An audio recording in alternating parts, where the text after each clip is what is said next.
we are going to be digging into an important topic for prospective cannabis business owners and operators. 5 keys to winning a cannabis retail application. Putting together and submitting a winning cannabis retail license application is no small feat. It takes a tremendous amount of time, planning, and attention to detail across critical steps of the application process. With that said, any misstep or incomplete piece of your application can cost you the opportunity of winning a license and opening your operation. In all, there are 5 key pieces of your application you need to nail down to be competitive in the race for your retail license. 1. Your business plan. 2.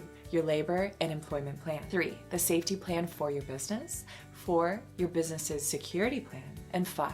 Your community benefits agreement and local equity program. So let's jump in and take a look at how you can successfully fill out each section of your cannabis retail license application. The information contained in this presentation is meant for guidance purposes only, and not as professional legal or tax advice. Further, it does not give personalized legal, tax, investment, or any business advice in general.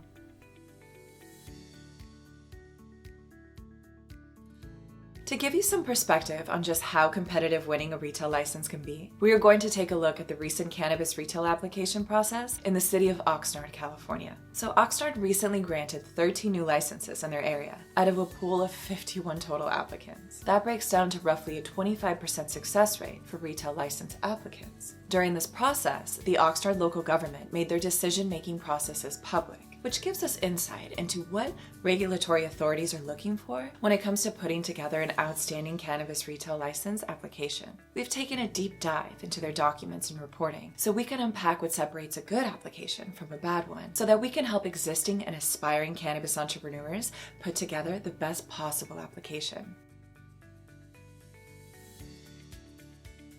The business plan piece of your cannabis retail application is graded on a 500-point scale and is by far the largest and most significant piece of your application packet. Your business plan needs to be as detailed as possible, justifying every number, penny, and expense to show you've taken every possible contingency into account while planning for various sales and market scenarios as well. So there are several pieces of criteria that need to be included in your business plan. Your total budget, proof of capital, documenting where and how you are getting funding, 3 years of pro forma statements, your hours of operation, a full detailed description of day-to-day business operations, detailed plans for your cash handling procedures, and a description of your inventory control procedures as well. Cannabis licensed retail applicants have an additional area of the business plan segment that they need to fill out, which include a description of customer check-in procedures, location and procedures for receiving deliveries during business hours, indication of your point of sales locations, estimated number of customers per hour and per day, a description of the proposed product line, an estimated percentage of sales of flower versus other manufactured products, descriptions of product handling procedures, and a description of delivery service procedures, including the number of vehicles as well as product security in and during transportation.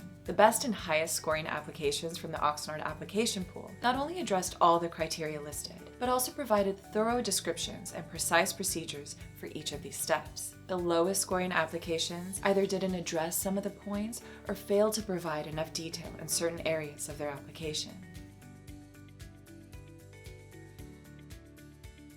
The labor and employment plan is another critical piece of your application, totaling in 300 available points. In this section, applicants are graded on compensation for employees, opportunities for ongoing or continuing education and training, a description of how your business will be locally managed and where the managers and owners reside in the local area, the projected number of employees, their titles, positions, and responsibilities, and a thorough description of employee policies and procedures. Oxnard retail license applicants that had high marks in these areas addressed each piece of the above criteria with meticulous descriptions and outlines of their procedures and employee plans. The low scoring applications either failed to present certain pieces of criteria or did not provide enough detail on parts of their application.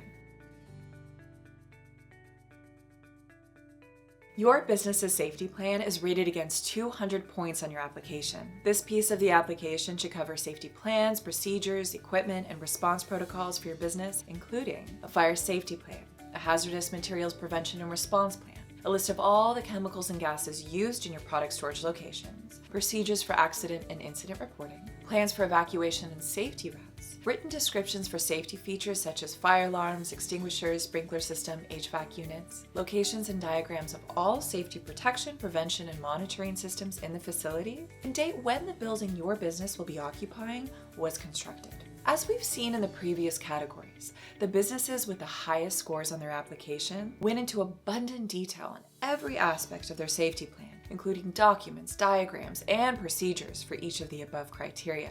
Lower scoring applicants in the Oxnard area tended to be unspecific or lacked diagrams, schematics, and concrete procedural information.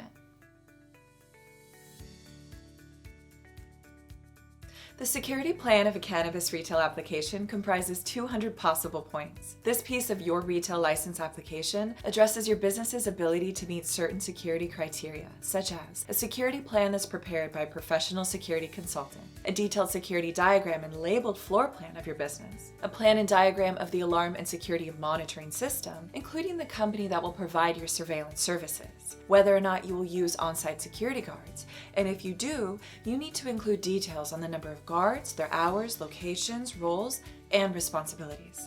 So again, we see the lowest scoring applicants fail to go into enough detail, while the highest scoring applications went into exhaustive detail in each piece of their application.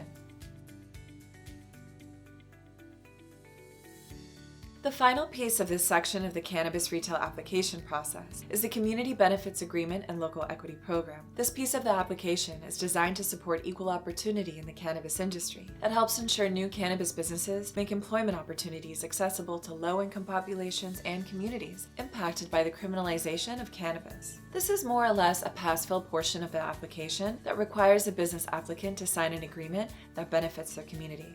So what can we learn from all of this? The competition for cannabis retail licenses is fierce. Not only that, but depending on where you plan to open your business, some localities may have regulatory board members who are actively looking for reasons to tear down or disqualify your application.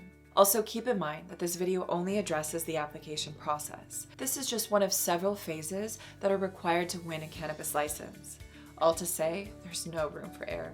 Many cannabis retail applicants miss the mark in getting their license because they didn't work with a cannabis specialized tax and finance team to put together a top-notch business plan and financials. So don't risk losing the opportunity to get your cannabis retail license. Contact our tax and finance professionals at Green Grow CPAs today so we can help you put together airtight financial documentation and forecasting for your cannabis retail business. Thank you so much for your time. We hope this information has been helpful. If you have any questions or want more information, please leave us a comment below. And be sure to like this video and give us a follow to learn more about the cannabis industry.